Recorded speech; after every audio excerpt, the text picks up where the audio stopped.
काय तुम्ही अजूनही पालकत्वाची वाट पाहताय? 95,000पेक्षा अधिकच्या कुटुंबाचे आयुष्य आनंदाने भरले आहे. आजच कॉल करा आणि मिळवा फर्टिलिटी ट्रीटमेंटवर सूट आणि सर्वांना द्या आनंदाची बातमी.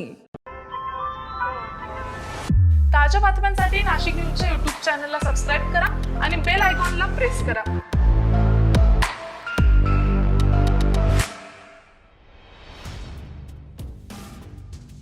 उन्हाळी सुट्टीच्या हंगामात राज्य परिवहन अर्थात एसटी महामंडळाकडून जादा बसेसची घोषणा करण्यात आली आहे. त्यामुळे नाशिकहून बाहेरगावी जाणाऱ्या आणि नाशिकला येणाऱ्या प्रवाशांना मोठा दिलासा मिळणार आहे. 24 एप्रिल ते 24 मे दरम्यान राज्यातील विविध भागांमध्ये नाशिक जिल्ह्यातून जादा बसेस सुटणार आहेत. प्रवाशांची गैरसोय होऊ नये म्हणून एसटी महामंडळाकडून रोजच्या फेऱ्यांमध्ये वाढ करण्यात आली आहे. या जादा फेऱ्या 24 एप्रिलपासूनच धावणार आहेत. बहुतांश शाळांना सुट्ट्या लागलेल्या आहेत, तर काही शाळांना चालू आठवड्यात सुट्ट्या लागतात. त्यामुळे अनेकांनी गावी जाण्याचे नियोजन केलं आहे. त्यातच आता महामंडळानं जादा बस फेऱ्यांची घोषणा केली आहे. एसटी महामंडळानं दिलेल्या माहितीनुसार नाशिकहून मुंबई, पुणे, छत्रपती संभाजीनगर, धुळे, सटाणा आणि नंदुरबारसाठी दर अर्ध्या तासाला एसटी धावेल. त्यामुळे खानदेशात जाणाऱ्या प्रवाशांसह मुंबई, पुणे आणि मराठवाड्यात जाणाऱ्या प्रवाशांना मोठी सुविधा उपलब्ध होणार आहे.